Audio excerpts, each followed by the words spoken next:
A condutividade elétrica é uma propriedade que caracteriza a facilidade que os materiais possuem de transportar cargas elétricas. Quanto maior o número de elétrons livres em um material, maior a sua capacidade de transportar eletricidade. Quando um determinado material conduz eletricidade com facilidade, ele é denominado condutor. Caso ele não conduza eletricidade, é chamado isolante.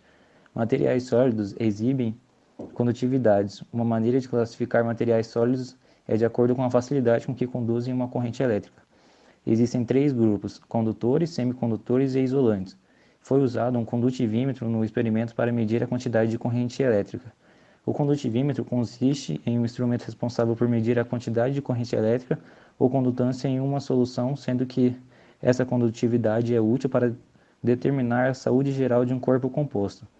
Os compostos apresentados na sala, em ordem decrescente, foram cloreto de alumínio, 1542 microsiemens por centímetro, nitrato de níquel, 950 microsiemens por centímetro, sulfato ferroso, 746 microsiemens por centímetro, sulfato de zinco, 608 microsiemens por centímetro, sulfato de cobre, 545 microsiemens por centímetro, e sulfato de ferro com 2,33 milisiemens por centímetro. Olá, eu sou o Ângelo e eu vou falar sobre a segunda estação, que no caso é sobre condutividade térmica.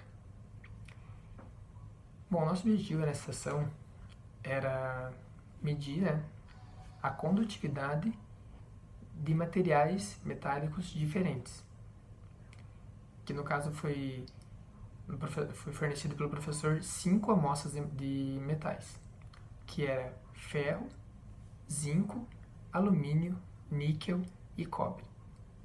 Esses 5 metais para comparar a diferença entre eles. E o procedimento foi bem tranquilo, é bem simples de fazer. Com uma pinça de madeira, a gente pegava uma dessas amostras, qualquer uma, e media a temperatura com um termômetro de infravermelho que também foi fornecido pelo professor. Media a temperatura, anotava.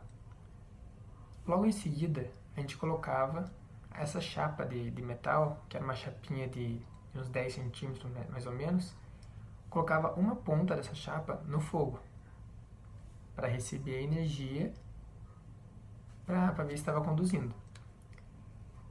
Então a gente deu uns 10 segundos mais ou menos, para ver se ia conduzir mesmo energia nesses 10 segundos.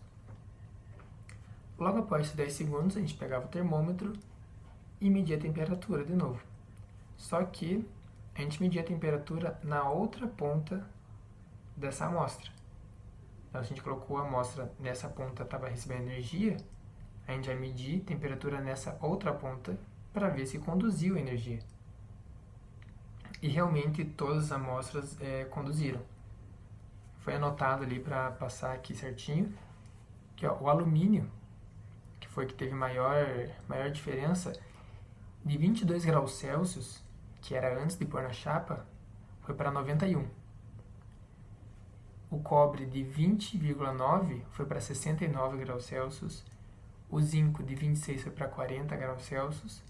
O níquel de 23,5 foi para 30. E o ferro de 24,4 foi para 27,5. Então, obviamente, todas aumentaram, todas conduziram a energia para outra ponta.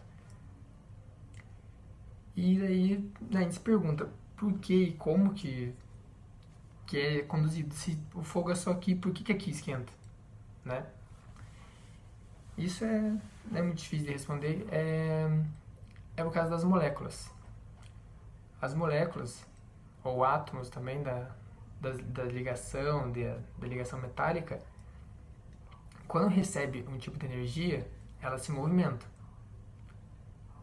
E quando uma molécula se movimenta, ela vai transmitindo energia para as moléculas vizinhas, fazendo com que as moléculas vizinhas também se movimentem. Então, vamos dar um exemplo aqui. A chapa, que a gente colocou no fogo, foi recebida energia, no caso o calor, só nessa ponta, só aqui.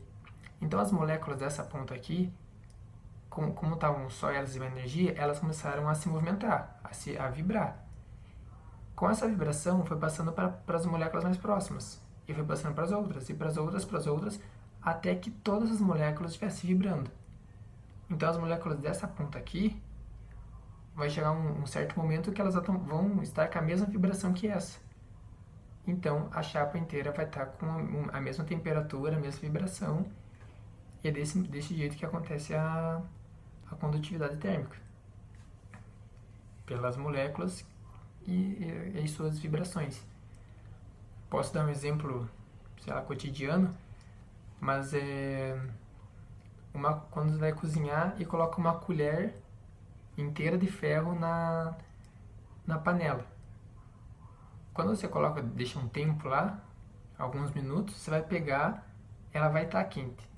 Porque as moléculas ali da ponta da colher vão se vibrar e vão passando vibração para as outras moléculas até chegar no topo da colher.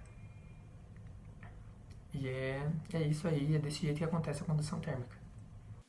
Estação 3. Aparência física dos metais. Com o objetivo de avaliar a propriedade de brilho e polimento em metais enferrujados, a chapa de metal entre chaves e ferramentas oxidadas foi escolhida para se fazer o experimento, que contou com uma esponja de aço para polir a peça e verificar se sua brilhosidade realmente aumentaria. O que se provou verdade após as realizações múltiplas feitas por cada integrante do grupo, tendo considerado o experimento de fácil execução, havendo sim alterações físicas e químicas, sendo que o objeto não só ficou mais brilhante, como também deixou de oxidar na mesma intensidade, aumentando assim a sua vida útil, pois se não cuidada, a peça pode ter não só sua aparência danificada, mas também sua estrutura, caso a oxidação esteja na parte interna da peça, a tornando mais frágil, podendo causar vazamento e rupturas indesejadas.